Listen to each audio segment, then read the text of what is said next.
अस्सलाम वालेकुम, मेरा नाम अनसुज़्ज़मान है और आज हम आपके लिए बिल्कुल एक मुनफरिद प्रोग्राम लेकर आए हैं जिसका नाम है generation to generation.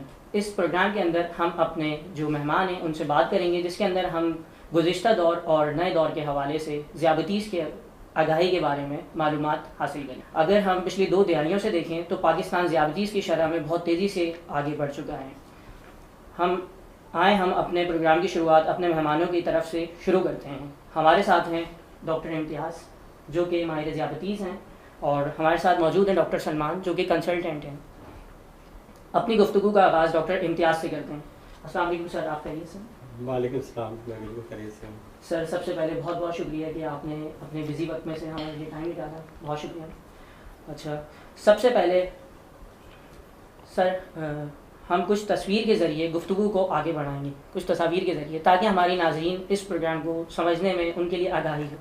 Sir, doctor Salman, क्या आप इस तस्वीर को बेहतर जानते हैं? जी बिल्कुल, ये लाहौर का एक कदीम दरवाज़ा है जिसके ज़रिए लाहौर के मुख्तलिफ़ बागात में दाखिल हुआ जाता था, जिसका नाम चौबुर्जी यानी 4 बुर्ज है। Thank you sir.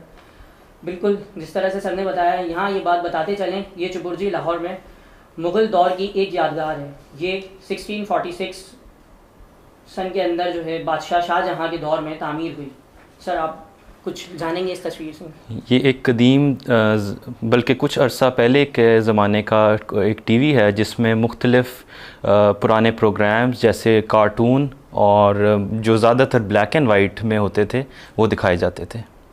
ठीक है सर। और डॉक्टर इम्तियाज़ सर, हम आपसे जानना चाहेंगे कि गुज़रते वक्त के साथ साथ टेक्नोलॉजी से ज़िंदगी बहुत ज़्यादा सहल हो गई है, और इसी वजह से सर शायद बहुत सारी चीज़ों से हम मोटापे की तरफ हमारी पॉपुलेशन बहुत तेज़ी से आगे जा रही है।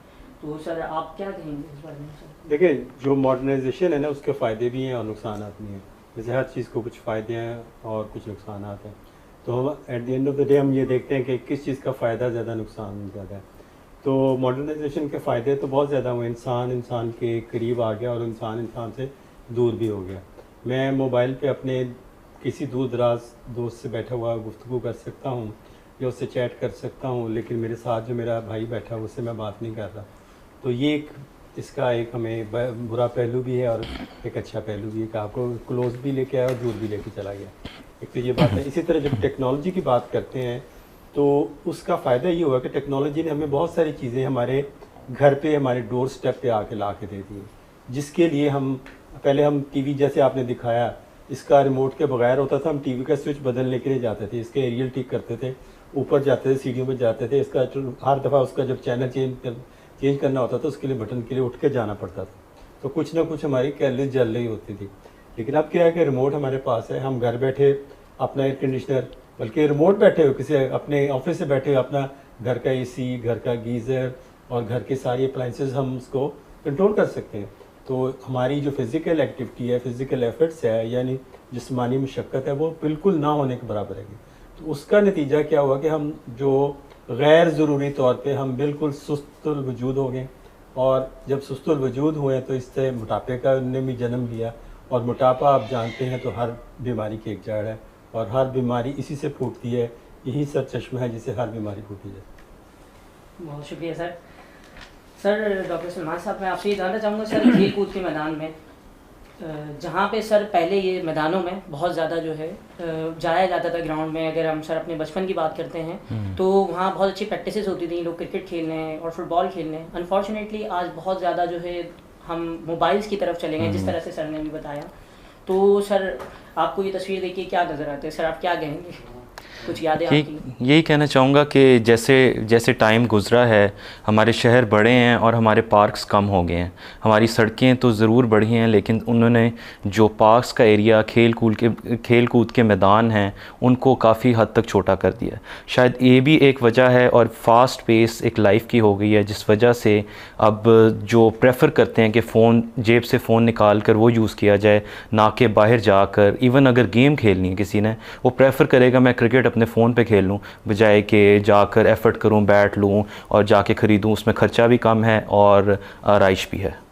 सर, ये भी एक बड़ी वजह है जिससे हमारी जो मतलब फ़िज़िकल एक्टिविटीज़ हैं वो बहुत कम हो गई हैं, मतलब पहले की बनिस्बत। जी सर, आपका मतलब कौन से आप स्पोर्ट्स को ज़्यादा पसंद करते हैं?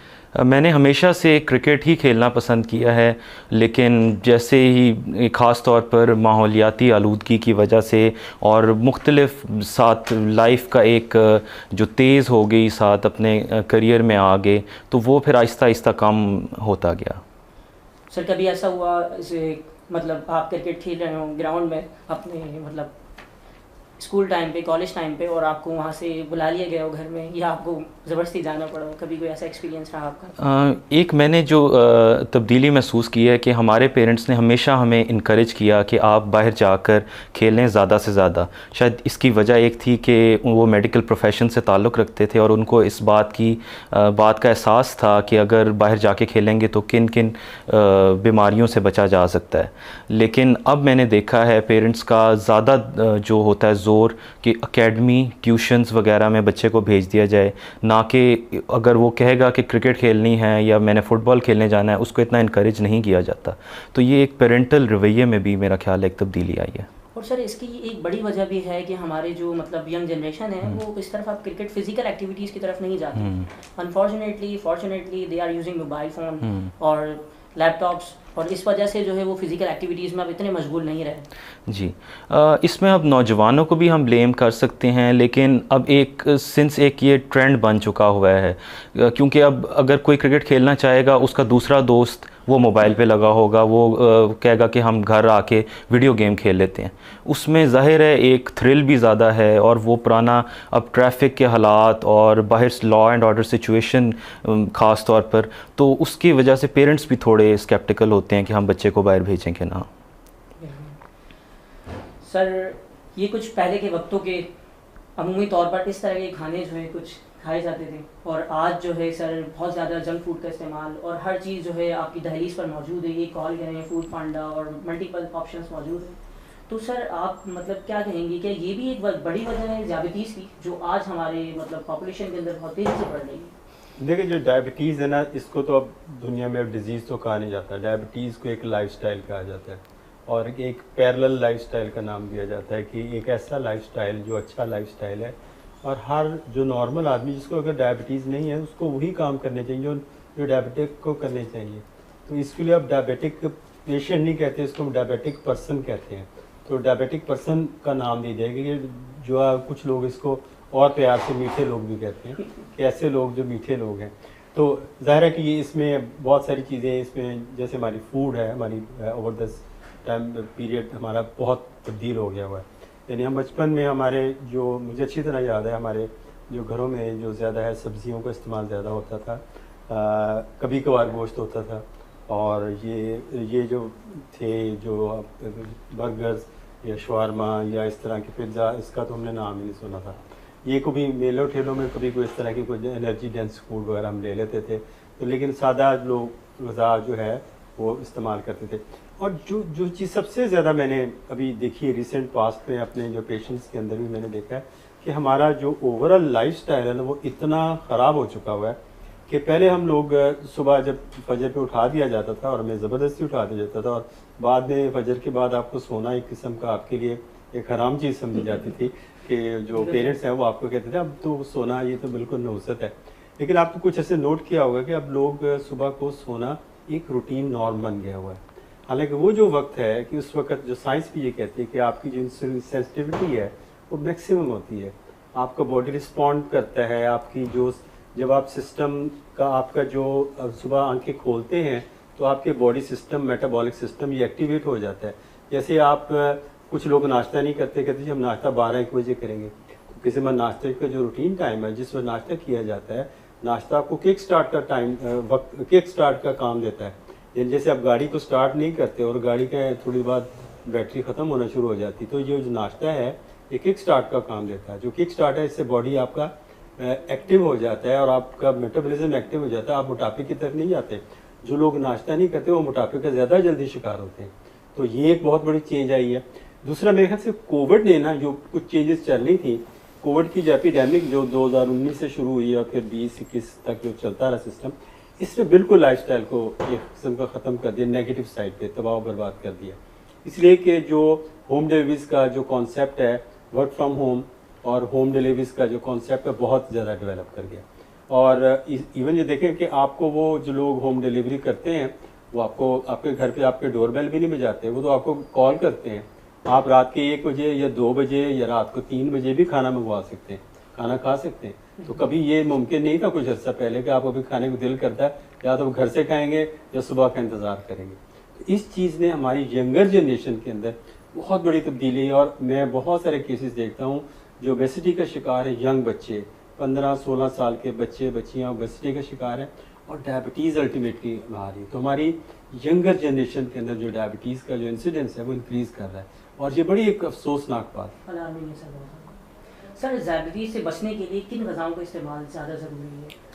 डायबिटीज़ को जो ग़िज़ा इसके एक कंपोनेंट है, यानी मैं इसको अपने जो सिंपल लफ्ज़ों में ये कहता हूँ कि जो 70% जो है ना वो आपकी डाइट है और एक्सरसाइज है, यानी इसको हम टोटल कलेक्टिवली हम कहते हैं ये लाइफस्टाइल है। और जो एक्सक्यूज मी, जो 1/3 है वो आपकी दवाई है। तो जो हमारे पेशेंट हैं वो 1/3 के पीछे ज़्यादा होते हैं, 2/3 के पीछे नहीं होते। डाइट में सबसे ज़्यादा ज़रूरी है कि इसके कंटेंट से ज़्यादा कि आप डाइट के औकात का ख्याल रखें, डाइट के कंटेंट्स का ख्याल रखें कि किसके अंदर मिकदार कितनी है और क्या खा रहे हैं आप। इसमें जितना आप नेचर के करीब रहेंगे, जितना सब्जियां, दालें और जो आपके फ्रूट्स हैं, मिल्क है, डेयरी है, ये जितना कुदरत के करीब रहेंगे और प्रोसेस्ड फूड नहीं यूज़ करेंगे, यानी आजकल प्रोसेस्ड फूड बड़ी मिलती है, वो बहुत नुकसानदेह है। तो जितना नेचुरल चीज़ें लेंगे वो उतनी ही आपकी डायबिटीज़ के लिए भी बेहतर है, आपकी सेहत के लिए भी बेहतर है। तो मेरे ख्याल से ये हम लोग इस चीज़ को छोड़ चुके हुए हैं। सर अगर खुदा न खास्ता डायबिटीज़ हो जाए तो कैसी ग़िज़ा का इस्तेमाल करना चाहिए? जिन लोग ये सर एक्चुअली जिन लोगों की जेनेटिकल डायबिटीज़ है, आपको पता है सर पाकिस्तान में और ग्लोबली टाइप 2 डायबिटीज़ बहुत ज़्यादा है कंपैरेटिवली टाइप 1 और गैस्ट्रेशनल से। सर जिन लोगों के लाइक सर अगर मैं अपनी बात करता हूँ या मैं जनरल पब्लिक की बात करता हूँ तो मतलब मेजॉरिटी हमारे यहाँ पेरेंटल डायबिटीज़ बहुत ज़्यादा है। तो सर हम इससे ओवरकम करने के लिए अभी से लाइक जो लोग यंग एज में हैं 15, 16, 20, सर वो लोग अभी से किस ग़िज़ा का इस्तेमाल करें ताकि वो लॉन्ग टर्म पे डायबिटीज़ से बच सकें? देखिए, इसको हमें बैक टू फ्यूचर जाना पड़ेगा। ठीक है ना। तो जैसे जो ग़िज़ा हम 70s में 80s में यूज़ करते थे, जो बिल्कुल सादा ग़िज़ा से मैंने नाम लिया, जिसमें दाल भी होती थी, सब्ज़ी भी होती थी, कभी कभार गोश्त भी होता था, फैट का इस्तेमाल कम था, तो कभी कभार होता था एज ए सेलिब्रेशंस के लिए इस्तेमाल। ऐसी जो ग़िज़ा जो नेचर के करीब हो और बिल्कुल प्रोसेस्ड फूड ना हो, वो डायबिटिक पेशेंट को वो ज़्यादा इस्तेमाल करनी चाहिए। ज़्यादा तो खैर नहीं, बैलेंस तरीके से हमें करना चाहिए। लेकिन अब मसला ये हुआ है कि जो हमारे जो नई नस्ल है, जो हमारी नई नस्ल है, उसको इस चीज़ की बिल्कुल आगे ही नहीं है। मैं समझती ये लैक ऑफ अवेयरनेस है। लोगों को ये पता नहीं कि जो बर्गर खाने जा रहे हैं या जो पिज़्ज़ा लेने जा रहे हैं उसके अंदर कितनी कैलोरीज हैं। हालांकि कानूनी तौर पे ये एक कानूनी शिक भी होनी चाहिए, कानून के अंदर तरमीम भी होनी चाहिए कि जितने भी आपको ग़िज़ा या मेन्यू कार्ड दिया जाता है या आप किसी फास्ट फूड चाहते हैं फास्ट फूड रेस्टोरेंट में, वहाँ लिखा होना चाहिए कि ये या बर्गर खाएंगे इसके अंदर आपको 1800 या 2000 कैलोरीज का ये बर्गर है, और आपको ये जो कोला साथ ले रहे हैं, ये फ्राइज साथ ले रहे हैं, इसके अंदर ये कैलोरीज है। तो ये कानूनी तौर पर पता होना चाहिए कि मैं क्या खाने जा रहा हूँ। अगर ये एक अवेयरनेस हो, अगर आप देखेंगे जितने भी फास्ट फूड रेस्टोरेंट्स हैं वहाँ तो आपको पार्किंग नहीं मिलती, जगह नहीं मिलती। तो एक ये बहुत बड़ा फैक्टर आ गया हुआ है कि ये हमारे लैक ऑफ अवेयरनेस की वजह से हम लोग जंक फूड की तरफ ज़्यादा चले गए। हमारी यंग जनरेशन और दूसरे भी इन्वॉल्व हो रहे हैं, मोटापा बहुत कम होता है। आप देखिए टीवी पे जो ही रमज़ान शुरू होता है तो खाने पीने के प्रोग्राम शुरू हो जाते हैं कि फ़लाँ डिश बनाओ, फ़लाँ डिश बनाओ, फ़लाँ डिश बनाओ। नोबडी टॉक्स अबाउट कि जो हेल्थी फूड क्या है, उसके अंदर आपको सेहत वाली चीज़ें कौन सी है। तो रमज़ान भी जैसे हमने फूड फेस्टिवल की तरह मनाना शुरू कर दिया कि रमज़ान में हर वो खाना जो हमने सारा साल नहीं खाते हमने रमज़ान में खाना होता है। तो अब ये चीज़ें डाइट की हमारी बहुत ज़्यादा वाफर हो गई हुई है और डाइट बैलेंस नहीं है। अगर वाफर तो हो लेकिन अगर बैलेंस हो तो फिर तो कोई बात नहीं है, लेकिन बैलेंस नहीं है। और हमारे यहाँ फूड स्ट्रीट्स ज़्यादा हैं। पार्क कितने हैं? लाहौर में इतना बड़ा पार्क है और लाहौर 1.5 करोड़ की आबादी है, तो पार्क में सुबह सैर करने जाए तो 1000 बंदा भी नहीं होता। बिल्कुल सर। तो ये एक बड़ी एक अफसोसनाक बात है। और इतनी बड़ी रोड्स बनती हैं, सारे लोग हम अंडर पास बना रहे हैं, रोड्स बना रहे हैं, फुटपाथ नहीं है। आप यूरोप में चलें या अमेरिका में चलें, जितनी बड़ी सड़क उतना बड़ा फुटपाथ भी है। बस पैदल चलने का कल्चर है वो नहीं रहा। ड्यू टू सिक्योरिटी की रीज़न की वजह से, वेदर की वजह से आप मोटरसाइकिल वाला हिट कर सकता है, गाड़ी वाला हिट कर सकता है, आप सड़क क्रॉस करते हैं, आपके लिए वो ज़ेब्रा क्रॉसिंग नहीं है।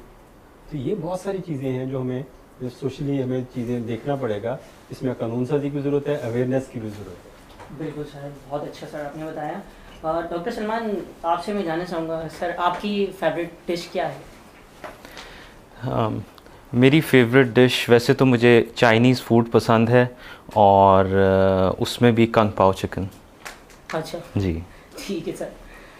अच्छा सर, फ्रूट्स का कितना इस्तेमाल करना चाहिए एक डायबिटीज़ पेशेंट को?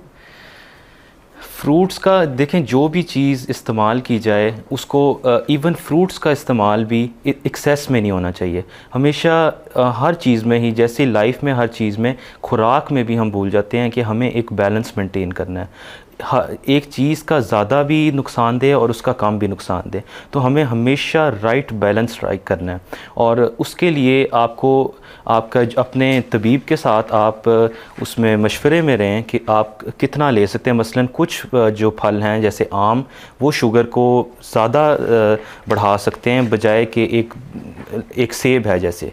तो एक इसको आपने अपनी पर्सनल जो ग्लूकोज़ है उसके साथ देखना है, लेकिन इस सब चीज़ों में जो आपको एक बैलेंस मेंटेन करना वो सबसे ज़्यादा ज़रूरी है। बात को थोड़ा सा आगे बढ़ाएंगे सर। इस मशरूब के बारे में किसी ने क्या खूब कहा है, ये किसी नेमत से कम नहीं, इंसान पीकर मदहोश भी हो जाता है और ये हराम भी नहीं।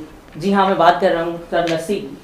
सर अगर हम आज के दौर में देखें तो हम मतलब जो हमारी देसी फूड्स हैं हम उससे बहुत पीछे हुए हैं अनफॉर्चुनेटली। जिस तरह से सर आपने बताया, पहले सर दूध दही इन चीज़ों का इस्तेमाल होता था, नेचुरल डाइट ली जाती थी।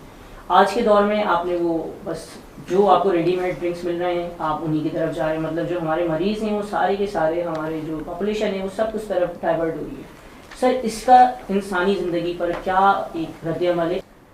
देखिए, इस दौर को हम जो है कि ये हमारा जो दौर है ये एक ऐसे जो सॉफ्ट ड्रिंक्स यूज़ किए जाते हैं जो केमिकली बनाए जाते हैं, जिसके अंदर नेचुरल इंग्रेडिएंट्स नहीं होते।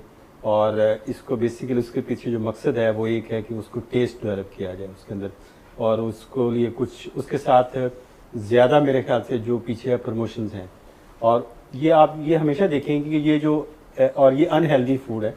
किसी ज़माने में आपको शायद याद हो कि जो क्रिकेट की जो गेम्स होती थी उसको स्पॉन्सर जो करती थी वो एक सिगरेट बनाने वाली कंपनी करती थी।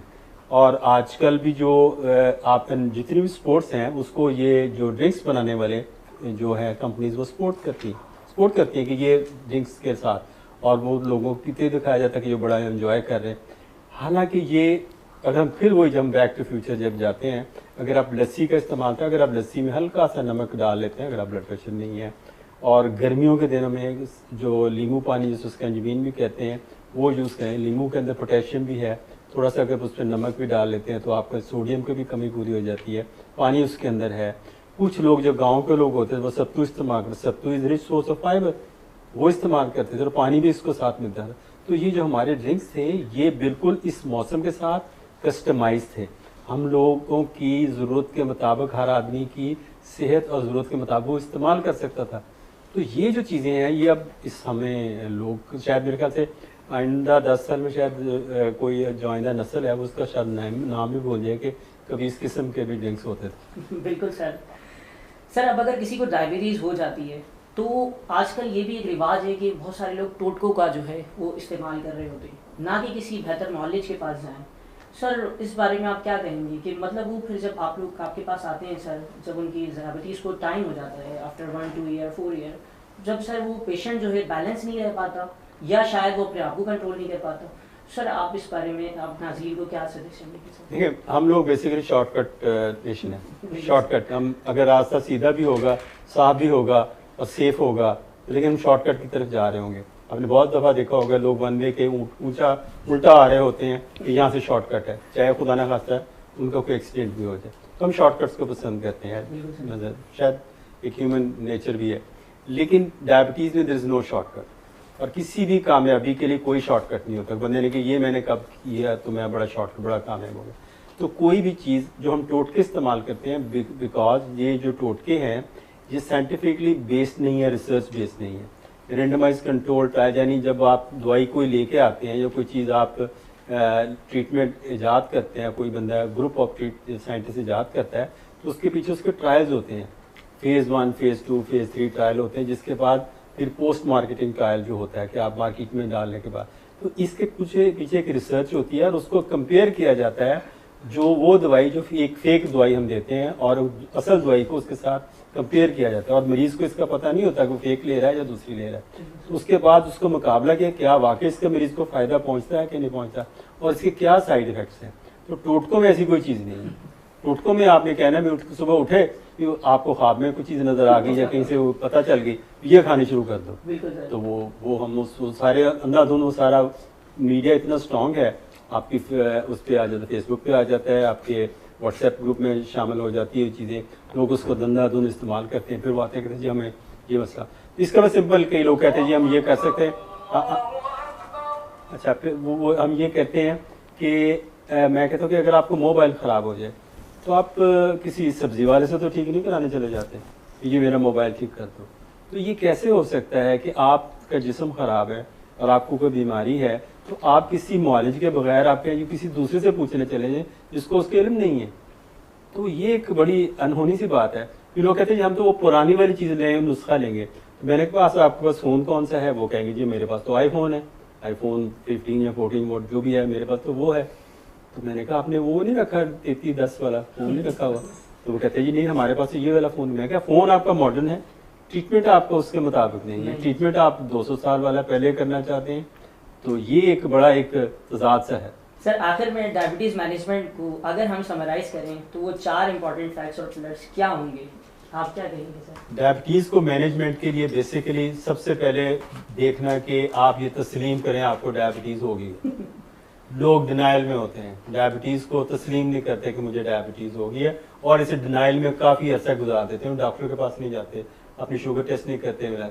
फिर दूसरी बात यह है कि आपने इसके बारे में मैक्सिमम नॉलेज इसको हासिल करें, और साइंटिफिक नॉलेज, गूगल नॉलेज नहीं, सिंपल अपने जो आप किसी भी साइट्स इतनी अच्छी हैं, वेबसाइट्स हैं जो बहुत सारी ऑर्गेनाइजेशन है, अमेरिकन डायबिटिक एसोसिएशन की साइट है, जॉजलिन की साइट है, तो आप वहाँ से अपना नॉलेज हासिल करें। उर्दू वाली साइट्स भी मौजूद हैं जिसमें साइंटिफिक नॉलेज लें। तीसरा, अपने इलाज की जिम्मेदारी खुद कबूल करें। It is very important, very important. कि अगर हम कहें जी ये मेरी बीवी कहेगी मुझे तो मैंने दवाई खानी है, मेरी बीवी कहेगी तो वॉक करनी मैंने करने जाना है, मेरी बीवी खाने से रोकेगी तो मैंने करना है, मेरा बेटा कहेगा तो ऐसे करना है, तो आप अपने इलाज की जिम्मेदारी खुद नहीं ले रहे होते, आपने किसी और पर डाली होती है। तो ये 3 चीज़ें। चौथी चीज़ है कि फॉलो अप, अपना जब तक आप फॉलो अप नहीं करते, मेरे पास पेशेंट आते, कोई 14 साल बाद आ रहा है, कोई 12 साल बाद आ रहा है, कोई 11 साल बाद आ रहा है। रेगुलर फॉलो अप जो आपका डॉक्टर एलोकेट करता है, जो पेशेंट जो हमारे डायबिटिक पर्सन है उनको वो समझते हैं अब मैं ठीक हूँ, मुझे पास जाने की ज़रूरत नहीं है, वो कुछ बुरा होने का इंतज़ार करते हैं। प्लीज़ किसी बुरा होने का इंतज़ार ना करें, अपने रेगुलर फॉलोअप में जाएं और अपनी जो कंसल्ट, क्योंकि डायबिटिक का चेंजिंग फेस है, जो फेस डायबिटीज़ का आज है वो 6 महीने, साल, 2 साल वो चेंज कर देगा। आपका नॉलेज आपकी दवाई तब्दील कर सकता है, तो आपको मुख्तलिफ किस्म का मशवरा मिल सकता है। तो ये है, ये 4 चीज़ें मेरे ख्याल से बहुत अहम हैं। बहुत अच्छा, उम्मीद है कि ये नाज़रीन के लिए बहुत अच्छा एक इंफॉर्मेटिव सेशन रहा होगा। शुक्रिया हमारे दोनों मेहमानों का जिन्होंने आज हमारे लिए वक्त निकाला। बहुत शुक्रिया डॉक्टर साहब, डॉक्टर इम्तियाज़ साहब और डॉक्टर सलमान साहब। नेक्स्ट एपिसोड तक के लिए इजाज़त दीजिए अपना और अपने प्यारों का ख्याल रखिए। अल्लाह हाफिज़।